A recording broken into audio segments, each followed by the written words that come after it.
I want the song to end with riff A and he wants the song to end with riff B sort of thing. Okay, well, why don't we just split it in half? We'll do 2 measures of A and 2 measures of B. And so, yeah, that has become like an identity for us to have a little bit more of a like kind of choppier arrangement. I love that. The answer is why not both? Yeah, exactly. If you are the main creative force in the band or one of the main creative forces in a band and your band is not your own favorite band, then you're obviously doing something wrong because you are like literally writing for your own taste, right? We're writing based on what we think sounds good to our ears. You know what I mean? You know, people say music is subjective or whatever, but I truly believe that there's like objective truth. Like some things are objectively good and some things are objectively bad in music.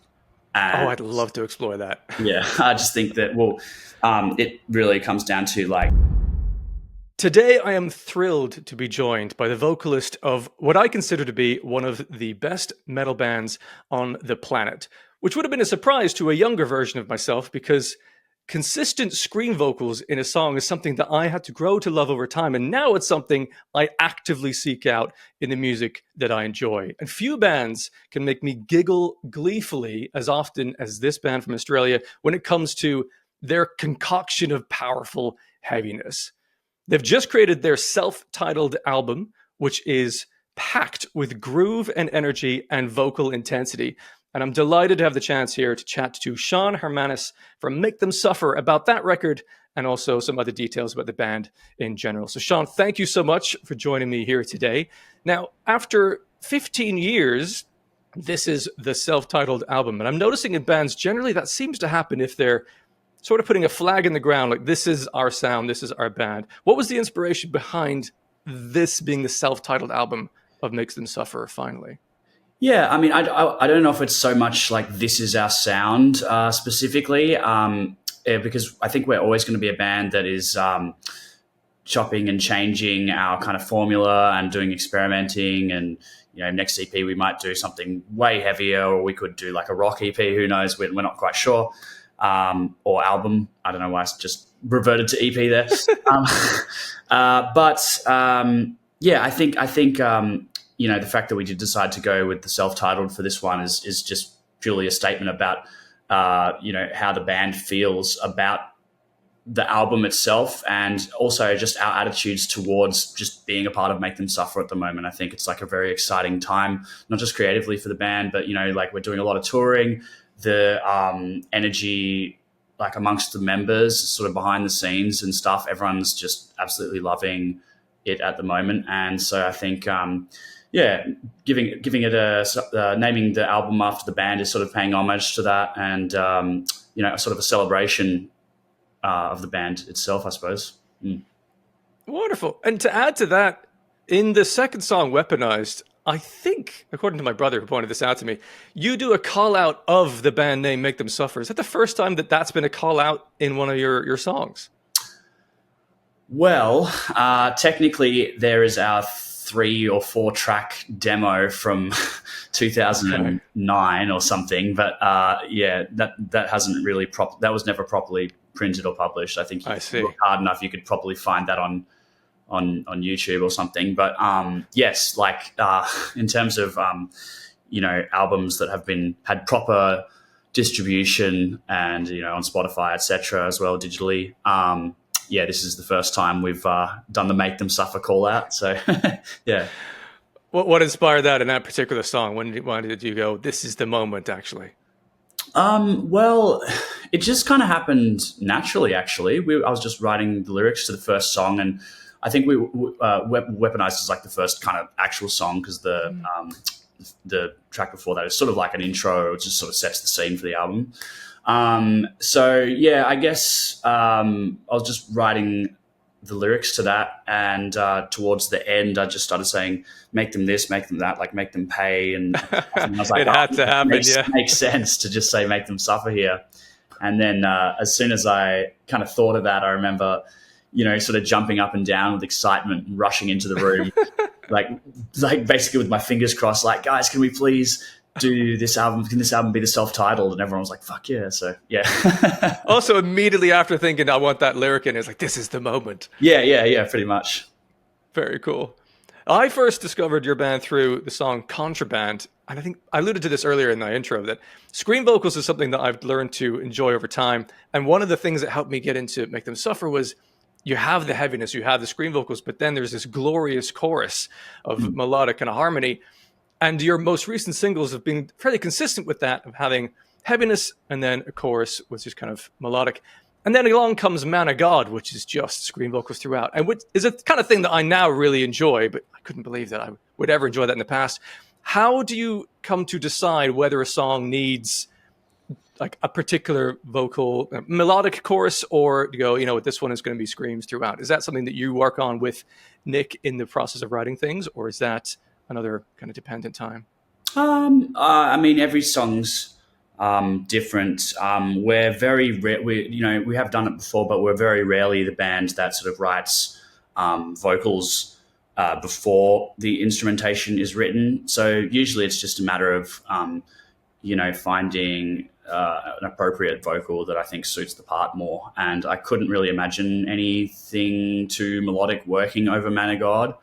It had been a while since, I think Hollowed Heart was the last song that we put out that didn't have a screaming chorus. So, I mean, there might have been another one on How to Survive a Funeral. I can't remember actually which of those came first. But that's all right. It's not a quiz. You're fine. We've been going a long time.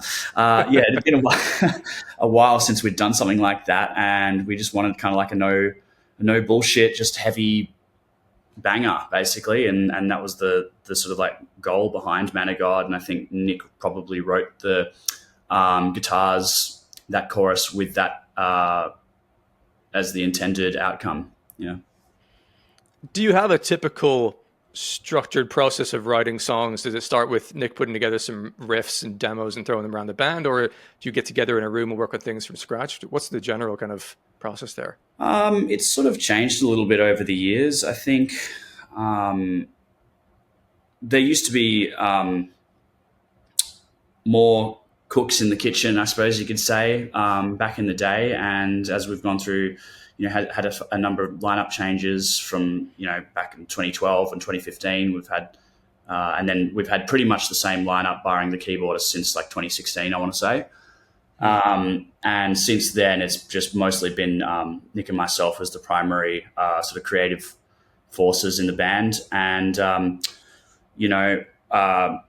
I used to, allow Nick to weigh in on the writing of the vocals a little more than I do now. And Nick also used to allow me to weigh in a little bit more on his riffs than he does now. And we've just sort of decided that to avoid, to avoid the conflict, basically, we've just said, right, that's your department. I'm not going to say anything about your guitars. I trust that, whatever riff you're writing is cool, and him vice versa with whatever vocal I'm doing. So, and then we do kind of come together, I suppose, at the end when it comes to the piecing together of the song and the arrangement and everything, and deciding what bits go where.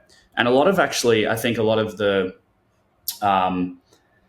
sort of conflicts we have surrounding the arrangements of songs actually is what is one of the key components of Make Them Suffer's sound, I think, where interesting. We've learned to come to a compromise, basically, where, I want the song to end with riff A and he wants the song to end with riff B, sort of thing. And then we'll just go, okay, well, why don't we just split it in half? We'll do 2 measures of A and 2 measures of B. And so a lot of our songs do, I think that has become like almost like an identity for us, to have a little bit more of a like kind of choppier, fast moving arrangement. So, yeah. I love that. The answer is, why not both? Yeah, exactly. So there was one song in particular on the recent album called Tether, which ends, I thought the song ended, and then it comes back in with a different tempoed groove. Was that one of those cases of, I want this ending, I want this ending, well, let's try both? Yeah, well, I think that was one where myself and other people, we were kind of like, Nick, I think this feels really out of place. But he was like, look, I know it's a little bit removed from the song, but it's just a riff that I think really needs to be on the album, and I just really want to have it there. And I think that but I think having moments like that is very important in a song, because if they all follow like verse, chorus, kind of like typical arrangement, and there's no surprises and curveballs, I think it often creates for a pretty like boring listening experience. So I agreed with him that the riff itself was awesome, and although it felt out of place in the song for me at the time, within the context of the album, that's actually one of my favorite parts now, and was a super cool. I was really stoked with the. I've always loved that riff, and I always wanted to include it in the album. And then I was also stoked with the vocals that came together over that section as well. Just really, cool moment. Yeah, it is a very tasty morsel to have at the end of that song. And what's great is music is a creative art form, so there are no wrong answers. Like and I suppose what might be tricky when you're trying to work with someone else is you're each going to have your own creative ideas, and they're not necessarily going to be exactly the same, because creativity is a unique thing to each person. So it sounds like you've got go on. I was going to say, the more we've been, the longer we've been writing, like I think we have actually been kind of like figuring out that, people say music is subjective or whatever, but like I truly believe that there's like objective truth to like some things. Like some things are objectively good and some things are objectively bad in music. And I'd love to explore that. Yeah, I just think that, it really comes down to like what the intent is. And if you're able to identify what the intent was for a part, then, you can discern whether or not they did a good job at executing that, right? So that would be like objectively good or objectively bad. That does make some sense. I thought you were going to go down the route of maybe like music theory somehow. Like, well, technically speaking, this melody supported by this chord underneath is good.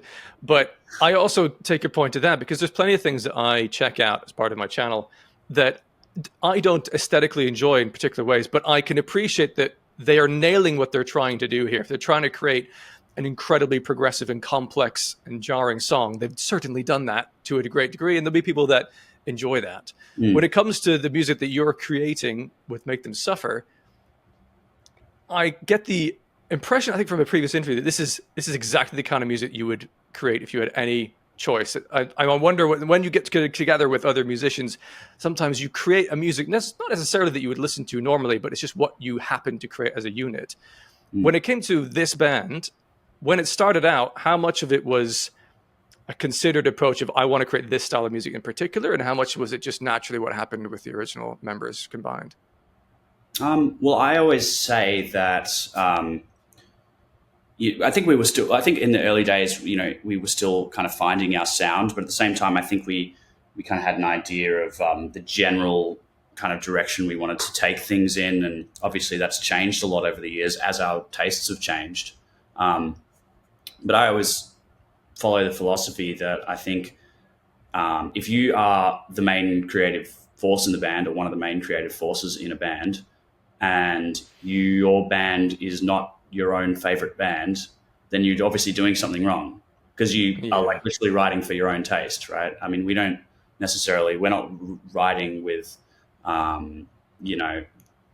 the fans in mind when we're writing based on what we think sounds good to our ears. You know what I mean? So if we didn't enjoy that, I think we'd be doing something wrong, I suppose. Yeah. And it'd be hard to tour that relentlessly if you're doing something you're like, it's not exactly what I'd like to be doing with myself. Yeah, definitely. I'm reminded of Jimmy Carr it's also a kind of creative art form, but he's saying like, he is his favorite comedian. He's like, well, of course I am. Like, it is exactly my kind of humor. That's the same. There you go. Now, for this album release, it's been a slew of singles where I think almost half the album, perhaps, we'd heard thus far. What are the realities behind single releases for an album such as this? Because there's lots of debate online as whether you should leave most of the songs in the album unheard before you release it. Other points of view that I'd love a single one by one over the weeks, over time, and then eventually you go like, that is one chapter of an album. What's the realities behind this particular release schedule for yourselves?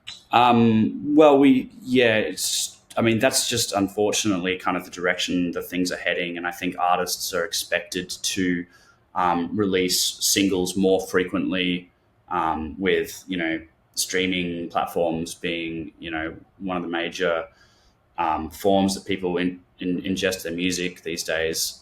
So you're always having to be, added to the, at the top of the metal playlist or whatever, like, kick-ass metal or the core or something like that on Spotify. So it is important to keep a constant stream of music coming. And I know that there is a group of people or fans that, sort of don't really like that approach to marketing, because, too much of an album is spoiled.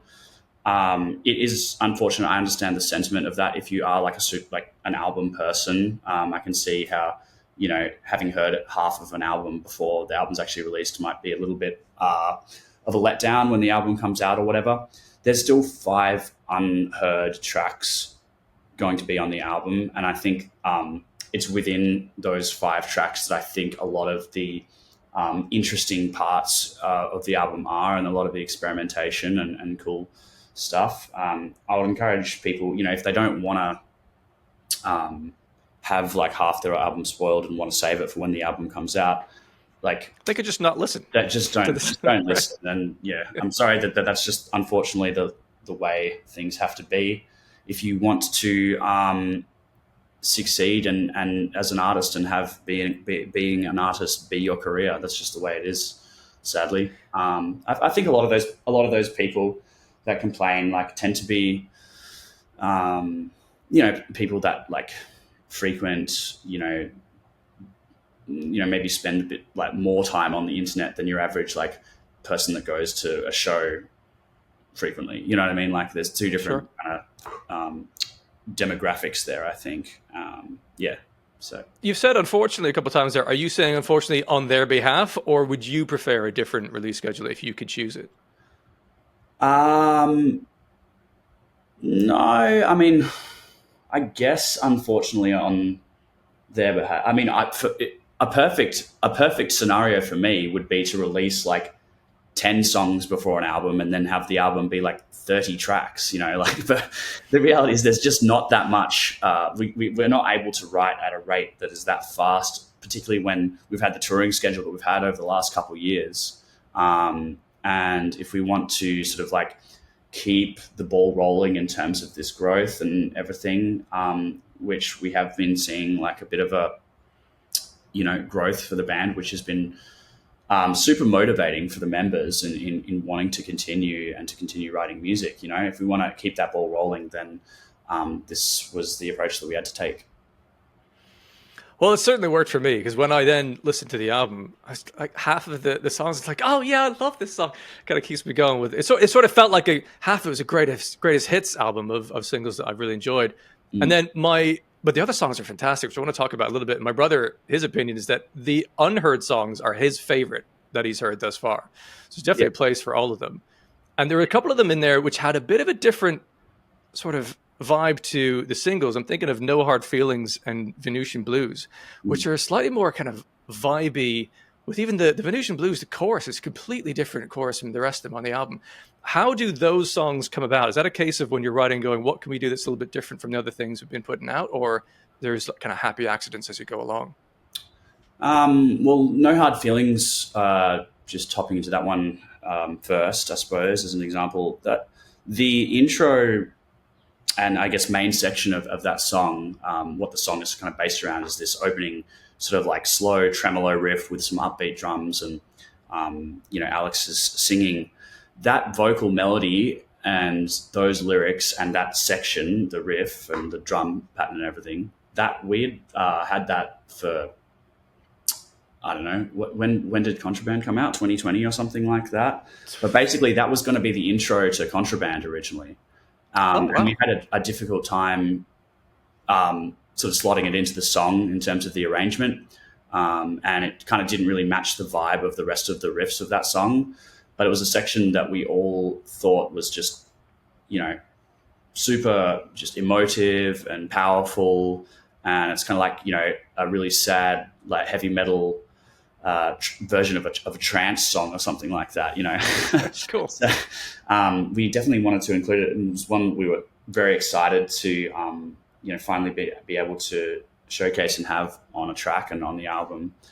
That, I mean, I think, yeah, with how a lot of the singles kind of shaped, the ones we decided to use as singles shaped up, we were writing a lot of music, and we were very like cognizant of the fact that, you know, while there's like differences between those songs, like a lot of them are the kind of, they have a similar energy in terms of like they're an upbeat, kind of like heavy, futuristic kind of thing going on with not a, like, with the exception probably, I mean, there's melodic parts that are quite emotive in Doom Switch and in Ghost of Me, but outside of that, I would say, like, you know, they're not super melodic compared to songs like No Hard Feelings and Venusian Blues, and I think it was just really important for us. You know, we've always been a band that has been about the juxtaposition of heavy and hard and angry and like soft and elegant and melancholy and that sort of stuff. So it was really important that we included those sounds and emotions on the record. So I think, yeah, it was definitely intentional to, we set out to try and write songs that were basically more melodic, essentially. Sure. Then, speaking of melodic, the chorus in Venusian Blues, I couldn't work out, because it's sort of the way it's mixed in, perhaps. Is that you doing the vocals for the main vocal melody there, and then I think Alex maybe comes in for the last couple of notes to harmonize that? Is that right? Yeah, that's right. Yeah, that's me doing sort of like, I don't know what you call it, like maybe a grungier style of singing. Yeah, perhaps like 90s rock sort of tone to it. It was really cool. 90s rock. It's actually very akin to like the sort of singing that I would do. I had a side project. Well, I still have a side project, I suppose, but it's not very active at the moment. But I had a COVID project, maybe, I guess you could say, called Onslow, and that was sort of like a you know, alt rock, like 90s rock grunge kind of band, and I did singing in that. And that was a similar kind of like, there was a similar tonality to and style of singing, I suppose. So that was you know, a style of singing and a type of a style of chorus, I think, as well, that I'd been wanting to include as part of Make Them Suffer's sound for quite some time. And we've had moments on previous albums like How to Survive a Funeral where I have been able to include like bits and pieces of kind of like a 90s theme or sound or section or something like that, but we never really got to do like a fully fleshed out you know, chorus or anything like that was in that style. So yeah, that was basically the goal with that. I also think the chorus of Tether melodically is very 90s as well, and that was the intent behind that as well, to sort of sound like the soundtrack to Heartbreak High, or for like the 90s version or something like that. I don't know, but yeah, yes, very good. And totally, there's some despair in there, which there was a particular lyric that stood out to me in like, No Hard Feelings, when you're screaming out, "Don't count on me," or like, "I wouldn't count on me." Sorry, it's just like, when I heard that, I was like, oh my god, sort of like a gut punch of, you'd have to have self-awareness and vulnerability to understand that about yourself in certain moments. What brought that out of you as a thing to put out?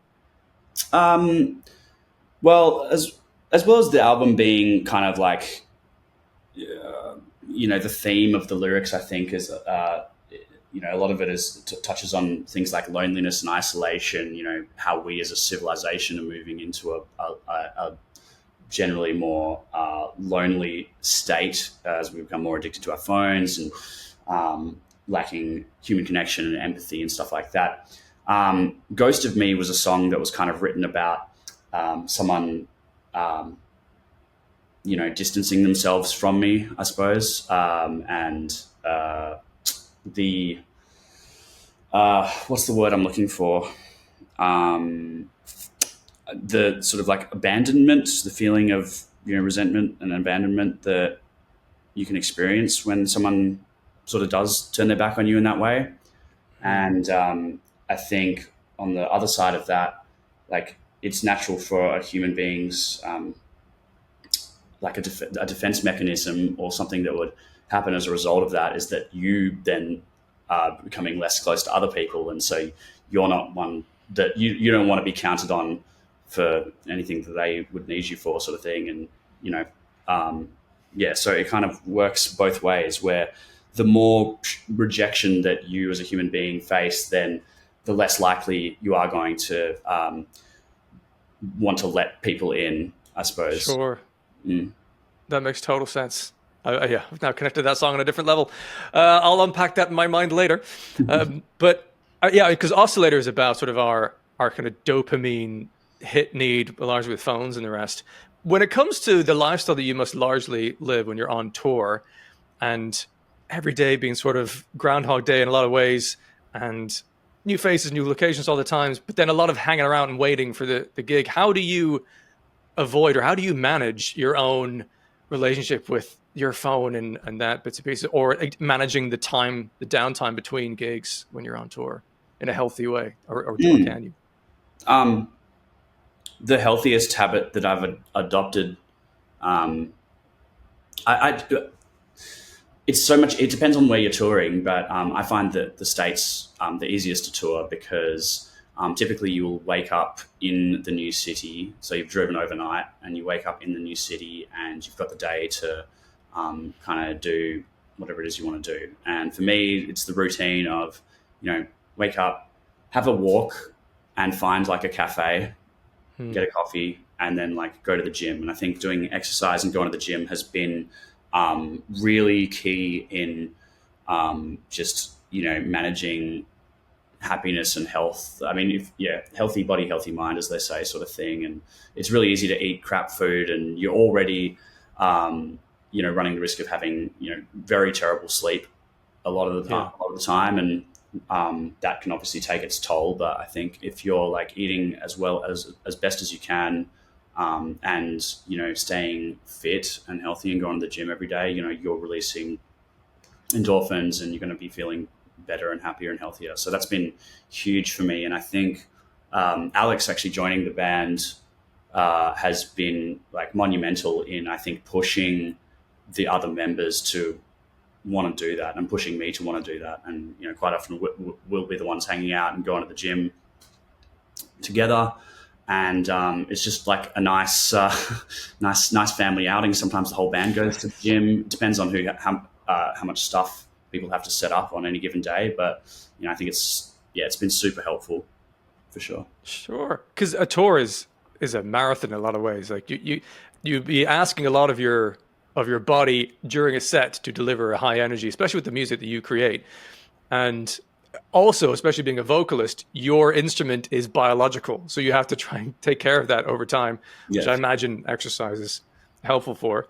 I get the impression depending on the area of the world that you're in, you're either headlining or in different spots on lineups, depending. Do you have a favorite role? I was chatting to Liam in Wind Waker about this. You're saying there's different responsibilities of each role. If you're the opening band, you have a certain responsibility. If you're closing, you have a different responsibility to make good on people and their attendance that night. Do you have a particular slot that you enjoy the responsibility of the most? Interesting question, and a difficult one, I think. I enjoy every position. I would say, like, if it's a 4-band bill, being the 2 of 4 is probably the hardest, because people are still a lot of the time getting warmed up in terms of the energy from the crowd. Some people are still turning up as well, and you often don't get a sound check. So often the opening band will get a sound check because they get it right before they play, whereas the 2 of 4 will just get a line check and just make sure that everything's plugged in and working.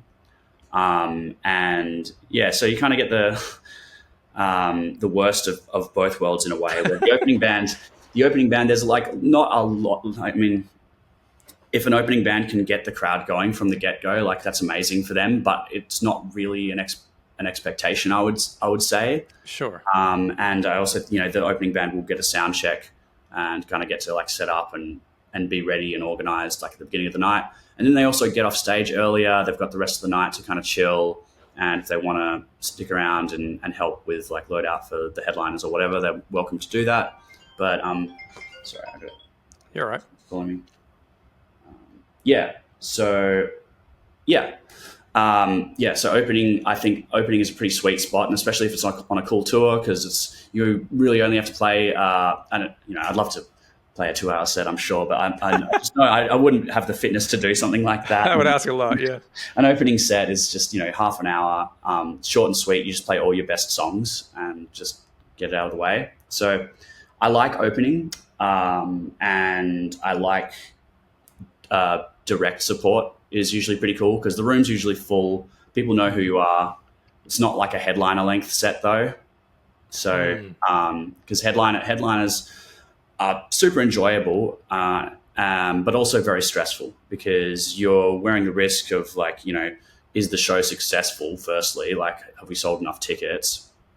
And then also there's the added pressure of you are the headlining act. You need to kind of stand out and deliver a headliner worthy performance, I suppose. And with that comes a lot of pressure. And so a lot of people, you speak with a lot of people that are in bands or tour a lot, and they'll often say, "Oh yeah, it was cool, but the headliners didn't talk to anyone." It's they're stressed out. They're stressed. Yeah, they've got a lot going on. So yeah, I would never hold something like that against anyone. I could understand that from a musician's point of view, that you'd feel that heightened sense of responsibility. But I was wondering if I could perhaps, I've only just thought of this to challenge it in my head, because I've never been to a gig where I've seen all the bands, and let's say there's never been a point where the headliner I've thought they were all right, but they weren't really headliner material. That's never happened in any gig I've ever been to. Have you seen that yourself, or is this something we're inventing? No, I mean, no, I don't think so. I don't think I have ever seen that. I mean, generally speaking, the headliner does stand a cut above the rest because they have more production, or maybe they've got better sound quality or something like that. That's just the way it goes, but it doesn't alleviate the pressure that the headliners will feel. Sure. Yeah, it doesn't matter what you say to them, no, I still need this to be as good as it can possibly be. Yeah. But they will have usually the majority of the crowd there to see them. So whatever they do, the crowd will be delighted to see them do that. Yeah. I was lucky enough to see yourselves in that main support slot, I believe it was, when you toured, it was last year, with Straight from the Path, Void of Vision, and Gnosis, which was a delight because you don't get the full headline set. You can come out and just smash out the hits. And the kind of energy your songs have, it really lends well to that, of just 1-2 punches one after another through that. That was pretty epic. And it was at the Roundhouse, which is a gorgeous big circular venue. Yeah, that was I remember that. That was phenomenal. That was the first time I'd ever seen you folks live, and I just turned to my brother, I'm like, what the fuck did we just watch? That was insane. Oh, awesome. And the other one was Download Festival this year, I think it was, on the fourth stage? Dogtooth stage, I think it was. Oh, yeah, it was the one in the tent. Yeah.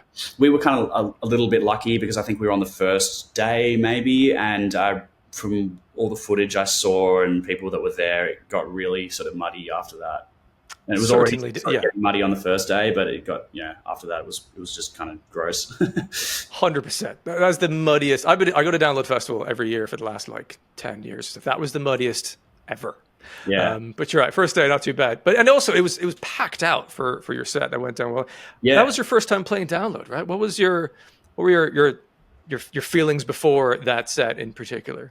Well, I think Download, if I'm not mistaken, Download actually, we were doing a summer festival circuit that time around, and I remember Download, we were a little bit stressed because I think it was actually the first show of that run in Europe that we were doing, and we'd just flown all our gear over from the States, and we were at the beginning of that, we were in our what would it be, 9th consecutive week of touring. Bloody or something like that. So we were pretty run down and stressed for that set, and just knowing that we had, we were so exhausted from the 6-7 week US tour we had, or whatever it was, and then we had 2 or 3 weeks in Australia with Bring Me, and so, and then we just knew we had this final obstacle to overcome, which was all these festival shows. And sometimes festivals can be stressful, not just in the sense of you you've got to obviously perform, but a lot of things can go wrong with a festival show, just in terms of, maybe they don't have. It's always a bit stressful. You get to the festival grounds and you're like, oh, I'm not sure, where are we supposed to go? You've got to ask the staff, and they say, oh, you can park over there. Now you've got to get your food tickets, but you can only buy food from the main festival ground. The catering in here is only for the headliners, but you can take these passes, and it's just like, oh my god, I just want to play the show. And they probably have a minute to reply. They're just like, but I've got these other 20 bands I'm trying to assist at the same time. It's like, So I think I do enjoy. I would say before that European run, I don't think I have really enjoyed festivals much at all in the past, because of that reason, that added sort of stress and often the disorganization. But after that run, I think, and just seeing like the reactions from people, and I think it was a pretty successful run for us, and most of the festivals were just a blast, and we were looked after so well. So I think now I'm super high on festivals. I enjoyed it, and it doesn't change the fact that it was definitely stressful, but of course. But the crowd sees none of that, right? That's the kind of behind the scenes, which is really interesting to learn about. Yeah, that's right. I think I saw an Instagram post from yourselves. There was a particular festival somewhere in continental Europe, I think, where you were expecting no one to show up because it was kind of early in the day, and then like an absolute sea of people rock up. Where was that? Oh, that was Copenhagen in Copenhagen. I have to imagine that was a bit of an insane high when you walk out on that stage and go, oh, this is going to be a whole thing. Yeah, I think the thing for us was like the last time we'd played, the last several times we played in Copenhagen, there were just these tiny club shows, like 300 cap rooms that were half full. You know what I mean?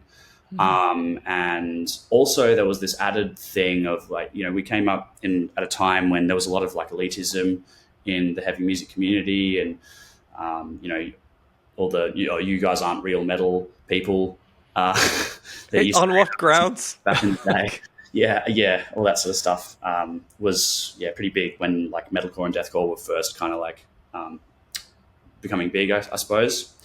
So I think given that it was a super metal festival, I mean, and everyone there was just like Vikings basically, and just how packed it was, and the energy from the crowd, and how much everyone was enjoying it, and just like the feeling of like acceptance was something that I think we'd never really felt from that super sort of like metal audience. And then secondly, just from Europe in general, Europe has, of the three sort of like major markets that we frequently tour, which is Australia, North America, and Europe, Europe has always been, a bit of a grind, just, in terms of converting people, and just the speed at which we feel like the band has grown. That's definitely been the slowest market for us. And I think, getting off the stage after Copenhagen, we felt this sort of like sense of, we've leveled up and we're like actually on a pretty good trajectory over here. And I think it felt special for everyone, You've arrived, so to speak. Yeah.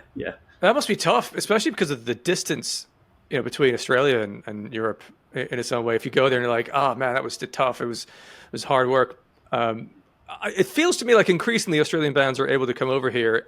I guess largely seem to be touring in groups together. I get the sense there's a large amount of camaraderie amongst the Australian bands, which surprises me insofar as the size of that country. How can you build these bonds with other bands when you must have to fly to different cities to just play gigs with them and the rest? Or is it because it's so difficult with the population density around Australia, you must help each other and come together to make that work? Funnily enough, I mean, we don't really, especially coming from Perth for us, like Nick and Alex live in Melbourne. And so I think they maybe have some closer relationships with a lot of the other Australian bands. Right. For us, there is definitely a sense of camaraderie, but we don't really, it's less seen when we're touring Australia, actually. Most of that camaraderie is like, we forge those alliances and friendships when we're touring internationally, because we're like, another Aussie, just so happy to hear another Aussie accent. And that's when you kind of like get talking and get to know each other. And, did you guys have to do your this document and get your visa, Yeah. all that. Fucking Brexit. All the runarounds we have to do as Aussies touring internationally. There's all that common ground we have to talk about. So yeah. Do you have a favorite part of all of the processes that go into making music, from the writing or recording or rehearsing or touring or kind of promoting it? Is there one thing that if you could just do that all of the time, you would choose to do that part of it? Yeah, I suppose. Look, I'd say songwriting probably. I just really enjoy being in that creative space and being in a studio.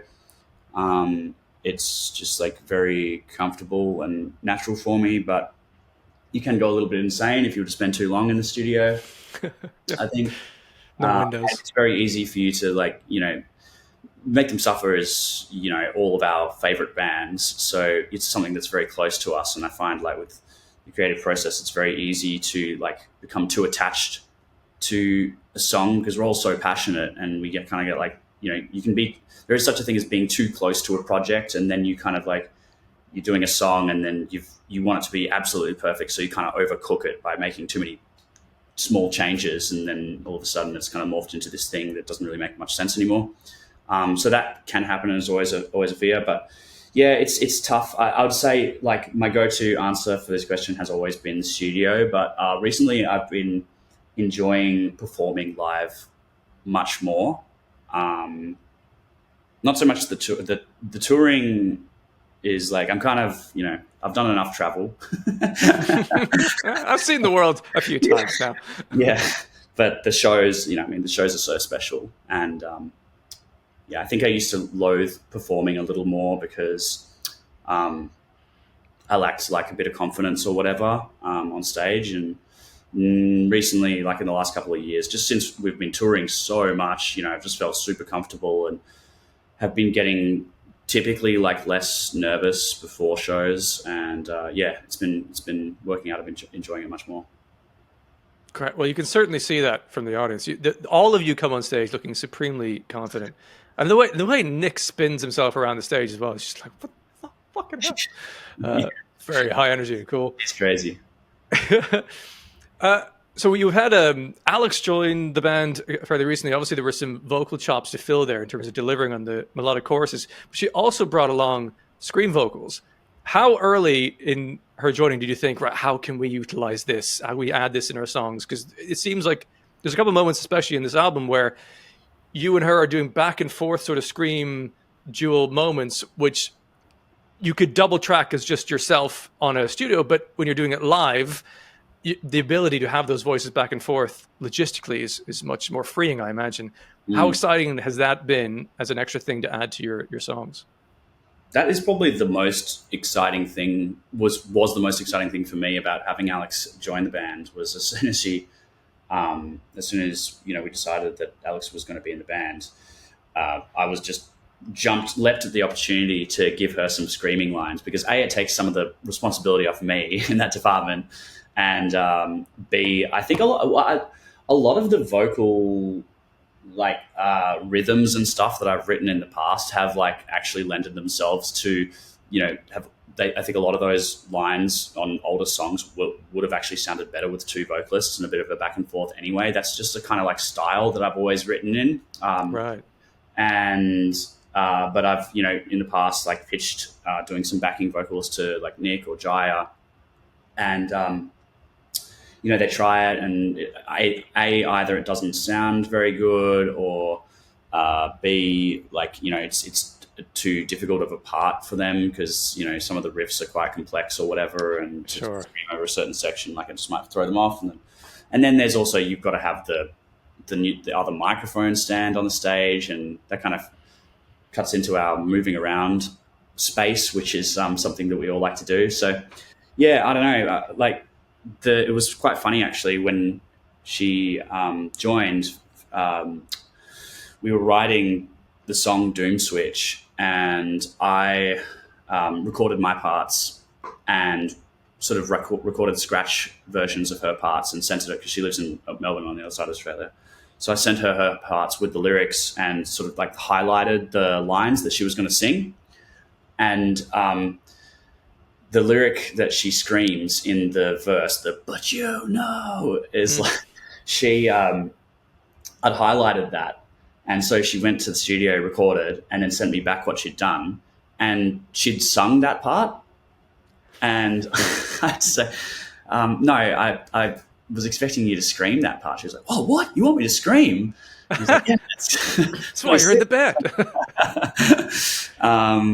And yeah, from there it was, I don't know, to me it's been super fun, and I think has kind of like revitalized my love for writing lyrics and vocals, is having this new like elements, new component that I'm able to write with. You know, it's super interesting for me, and it's opened up a whole bunch of doors creatively. I think it's cool.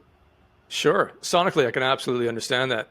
What I'm interested in as well is, having been the consistent vocalist, lyricist over those years, I could understand it might be challenging to have an additional person contribute in a lyrical fashion. Are you the main writer of the lyrics, or is she now starting to work with you on some of that compositional bits and pieces as well? Look, I did write all the lyrics for the new album. Alex hasn't contributed much in terms of lyrics, but I'm kind of like, this is going to sound weird. I've kind of got these like rules that I write, that I use and apply to like the way that I write like a vocal phrase or like phrasing or lyrics or whatever. And I'm kind of like teaching that to her. And I think she's picking it up slowly. And the goal is basically to, get her comfortable enough to where she can write her own parts, because ultimately she's, especially for the singing, like she's going to write stuff that is going to sound nice in her register more naturally. Whereas that's something I have to like be cognizant of and think of and figure out, oh, wait, what key is this note in, and etc. So she was, while she didn't necessarily contribute to the lyrics, she kind of like did in a way where she basically sat next to me or like with me for like the majority of the album writing process. And cool. I kind of like bounced a lot of ideas off her, and sometimes would be like, we'd work together on like, okay, we need a bunch of words that rhyme with this, and we'd both start working and stuff. So she did help in that sense. So yeah. Was there a particular song on this record that was a hard nut to crack that you think was maybe the most difficult one to finally go, now it's done? And either maybe it's from like a demo riff that you had in the hard drive, you're like, we got to find a way to make this work, or something you knew you wanted to figure out from start to finish, but it just took a lot of effort to get it over the line. Yeah, I think No Hard Feelings was probably the hardest one to get done.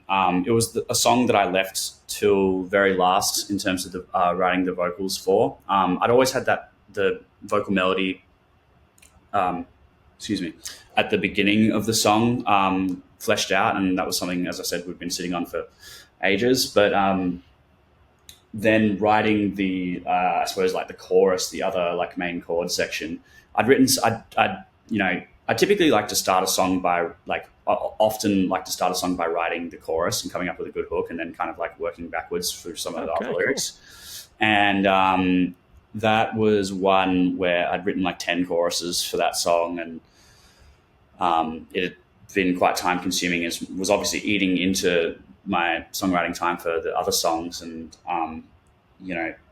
Nick wasn't too thrilled on any of the choruses that I'd written, and we had a bit of a disagreement, because I felt like the reason that I wasn't able to come up with something was because of the speed at which the chord progression progresses. So like he's hanging on each chord for too long, sort of thing, and if you just halved that, it would be easier to come up with something that was a little more punchy.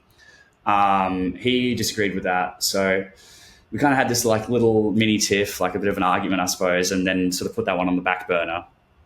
And then finally, with less than like 11 hours before our flight, I managed to just write all the lyrics to that song, record all my parts, which took me about 2 hours, record all Alex's parts, which took another couple of hours or whatever. But by the end of it, I think our flight, our taxi to take us to the airport was picking us up at 4:30 a.m. and I screamed the last lyric to that song at like 4 a.m.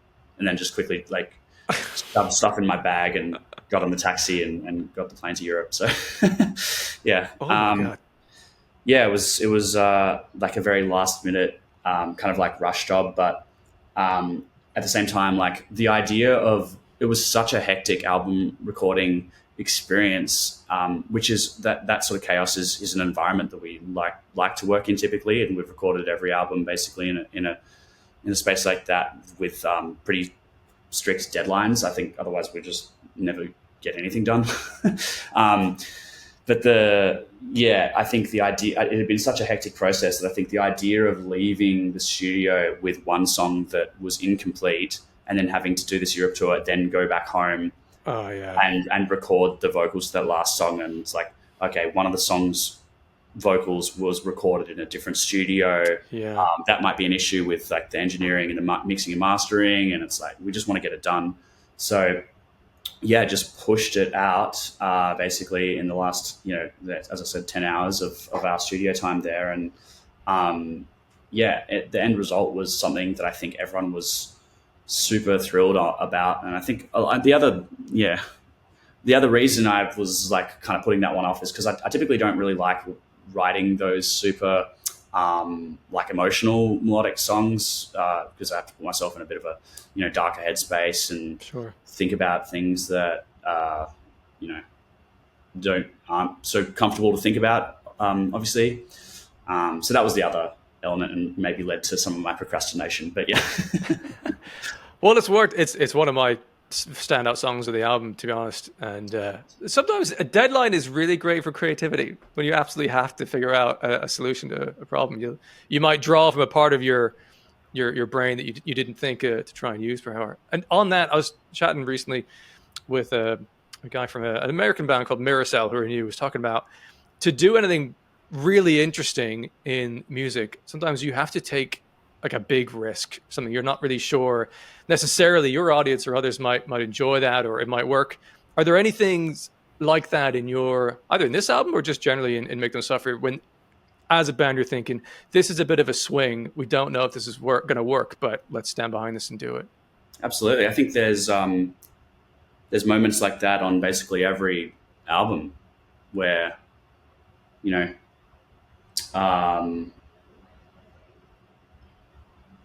I guess like, on Never Bloom, a song like Widower was something, or Elegies, they were kind of like, something we'd never done before. We were just known as like a blast beaty sort of deathcore band prior to that.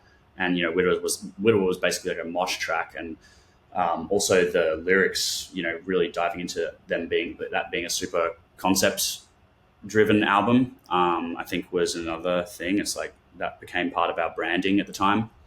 Then the next single we released after Never Bloom was Let Me In, which was a total curveball from anything we'd done previously, where it was like a sad melodic metalcore song, which previously we were just a deathcore band.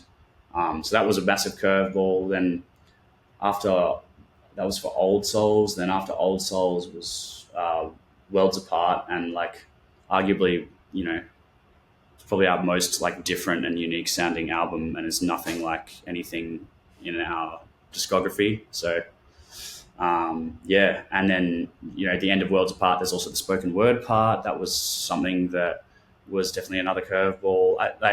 It's just that's kind of what we do. Like it's kind of been our a goal of ours, I suppose, to push like the boundaries and parameters and experiment, because the way that I see that is that what we're doing essentially is like limit testing.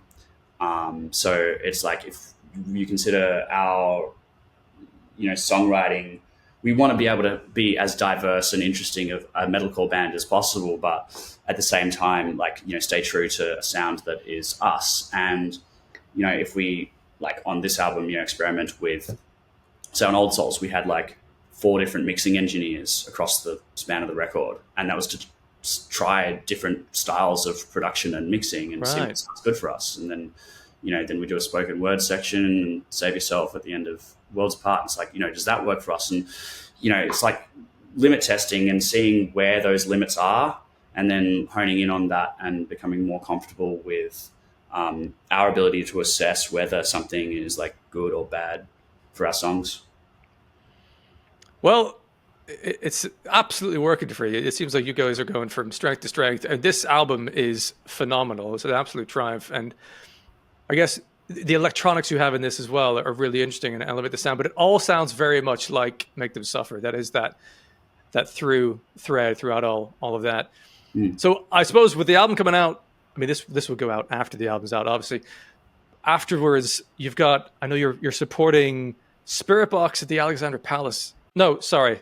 Not that one. I was thinking that was a different band. No, you're supporting Bury Tomorrow. That's the yes, yeah.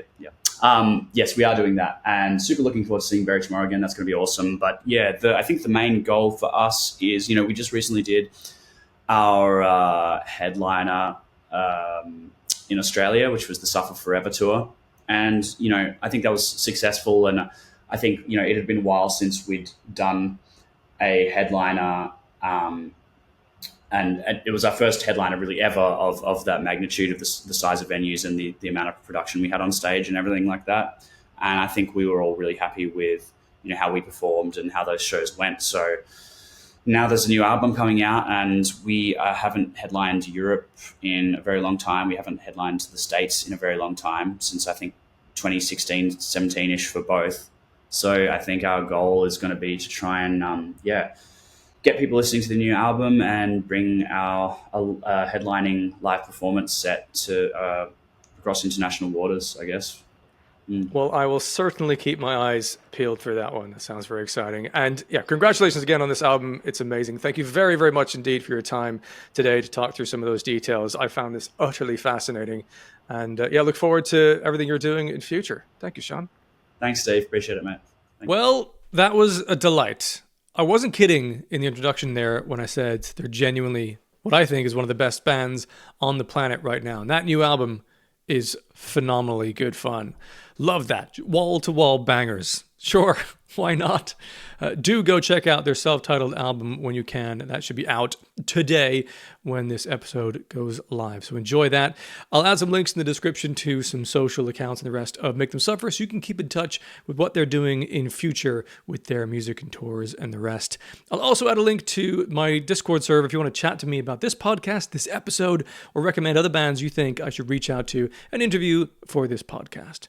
Thank you very much for tuning into this. Do make sure you're subscribed if you're enjoying this and you want to hear more things like this in future. Otherwise, have a wonderful day, and maybe I'll see you in another episode really soon.